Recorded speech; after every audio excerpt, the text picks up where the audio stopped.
सर्वप्रयास सीता रसोई ट्रस्ट के तत्वाधान में बुद्धि विहार स्थित चॉइस बैंक्वेट हॉल में चल रही 9 दिवसीय श्री राम कथा के द्वितीय दिवस भगवान राम के जन्मोत्सव की कथा वृत्तांत का वर्णन किया गया। सर्वप्रथम प्रातःकाल में 9 बजे से दैनिक पूजन कार्य किया गया, जिसमें मुख्य यजमान सुनील शालिनी शर्मा सहित दैनिक यजमान हृदयेश बीमा सिंह व सकरद जूही माथुर उपस्थित रहे। इसके पश्चात अपराह्न 3 बजे से द्वितीय दिवस की कथा का शुभारंभ हुआ, जिसमें कथा व्यास व्योम त्रिपाठी जी ने अपने श्रीमुख से प्रभु श्री राम के जन्म के प्रसंग का इतना सुंदर मनोहारी सजीव वर्णन किया कि कथा स्थल के प्रांगण में उपस्थित तमाम जन समूह के हृदय में वात्सल्य की सहज भावनाएं यूं हिलोरे मारने लगीं कि मानो उनके अपने घर आंगन में ही भगवान स्वयं बाल स्वरूप में अवतरित हुए हों। भगवान के जन्मोत्सव के उपलक्ष्य में आज कथा स्थल को गुब्बारों व फूलों से अत्यंत ही सुंदर तरीके से सजाया गया था। कथा के दौरान भगवान के जन्म के समय व्यासपीठ से समस्त श्रद्धालुओं को टॉफी, बिस्कुट व फलों का वितरण प्रसाद के रूप में वितरित किया गया, जिसको लेने के लिए श्रद्धालुओं में एक तड़के से होड़ लग गई। कथा विश्राम के समय व्यास जी ने बताया कि कल दिनांक 9 सितंबर मंगलवार को प्रभु श्री राम की बाल लीलाओं का वर्णन किया जाएगा। कथा विश्राम के पश्चात संस्था की ओर से समस्त श्रद्धालुओं को प्रसाद का वितरण किया गया। कथा स्थल पर प्रबंधन के में संस्था के समस्त सदस्यगण पदाधिकारी उपस्थित रहे। हाँ ठीक है, हमने ब्राह्मण को पहुंचाया, लेकिन अपने घर में बैठा करके पूजन करके जब तुम ब्राह्मण को जिमाते हो इस समय 16 दिन तक, तो तुम्हारे दरवाजे से जैसे ही ब्राह्मण देवता अंदर एंट्री करते हैं, जो तुम्हारे पितृ दरवाजे पर आकर बैठे हैं तुम्हारी चाह में कि हमारे लिए श्राद्ध करेगा, उस समय तुम्हारे पितरों का सूक्ष्म आवेश उस ब्राह्मण के शरीर में प्रवेश करता है। तुम्हारे दरवाजे पे अंदर जब ब्राह्मण आते हैं और वह आवेश बैठ करके उनके शरीर में ब्राह्मणों मुखमासीर गुरु सूक्त कह रहा है, ब्राह्मण के मुख से पितृगण भोजन करते हैं, भगवान भोजन करते हैं, तब वह थाली हमारे पितरों तक पहुंच जाती है। थाली बनाए तैयार, थाली बनाए तैयार, थाली बनाए तैयार, क्या है? नहीं, डर से मत करो, डर से कोई काम मत करिए। जो काम करना है वो श्रद्धा से करिए। पितृ हमारे भूत प्रेत नहीं है, पितरों को देव कहा जाता है, पितृगण पितृदेव, उनका कार्य श्रद्धा से करिए। और मैंने तो निवेदन किया कि जो इस समय कोई कुछ नहीं कर पा रहा, कल मैंने कहा था, अब कल तो आप लोग थोड़ा डिले ठीक करो, कल तो आप लोग ग्रहण के चक्कर में घर ही रहे। कितने लोग थे कल कथा में? हाथ नीचे करो। तो कल तो ग्रहण के चक्कर में सब लोग सूतक का आनंद ले रहे थे, बोले कथा में जाएंगे देर हो जाएगी, लेकिन खाना रह गया तो कमाल की बात, भजन की चिंता नहीं, भोजन की चिंता सबको थी। प्रेम से तो जय श्री राम। कथा भले ही हम छोड़ कर सुन लेंगे, लेकिन भोजन तो महाराज से। अच्छा, किस किसने कल जप किया ग्रहण में? किस किसने भजन करा? जरा जो 1:30 बजे तक जगे थे कल रात, इनके लिए हाथ नीचे करो। क्या हुआ? और दिनों से कई हजार गुना पुण्य ज्यादा देने वाला होता है। आगे से ग्रहण जब भी पड़े, अभी एक ग्रहण तो अब ये कल निकल गया, इसके बाद जो खग्रास ग्रहण आने वाला है वो 3 मार्च को होगा 2026 में। कितनी तारीख को? 3 मार्च 2000। अब हमने पंचांग देखा तो हमको याद हो गया। तो ग्रहण में, ग्रहण काल में सोना नहीं चाहिए, जितना हो सके भजन करिए। ग्रहण काल में खाना नहीं चाहिए, और ग्रहण में 3 बार नहाने का नियम है।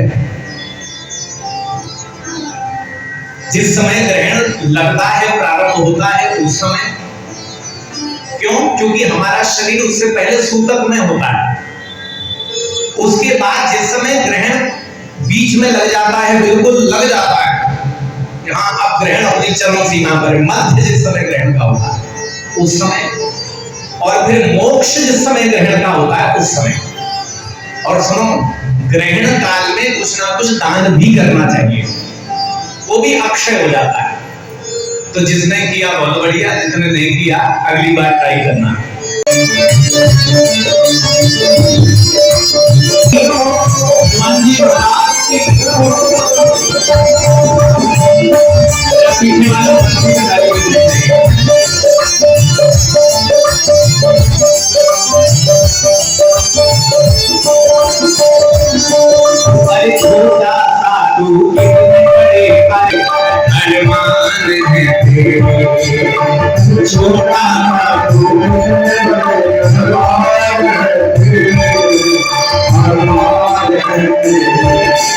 और मिट्टी का तू सोने के सामान है तेरे, सामान है तेरे। मिट्टी का तू सोने के सामान है,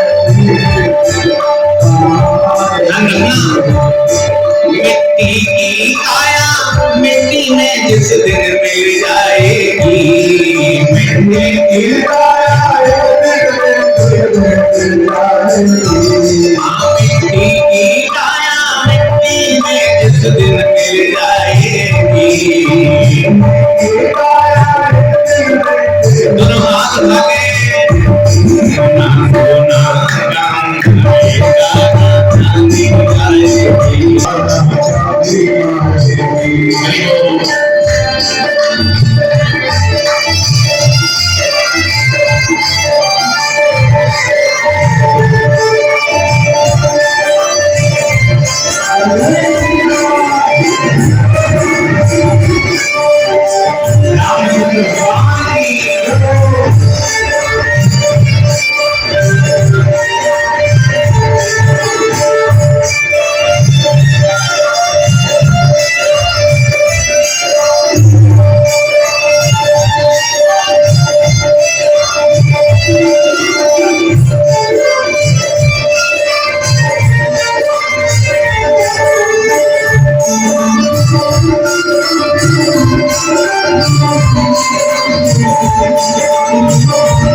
पंछी है तू उड़ तेरा छोड़ कर उड़ जा, छोड़ कर उड़ जा। पंछी है तू छोड़ कर उड़ जा,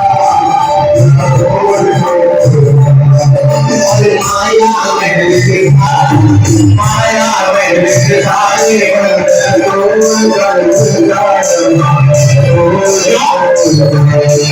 दिल की धड़कन में मौत जिस दिन गुनगुनाएगी, दिल की धड़कन में दिल की धड़कन में मौत जिस दिन गुनगुनाएगी, दिल की धड़कन में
सच धज कर जिस दिन मौत की छेड़ती आएगी,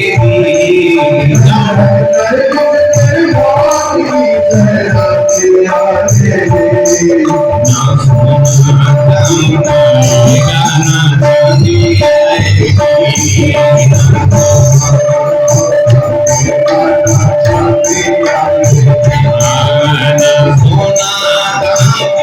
गाना चाहती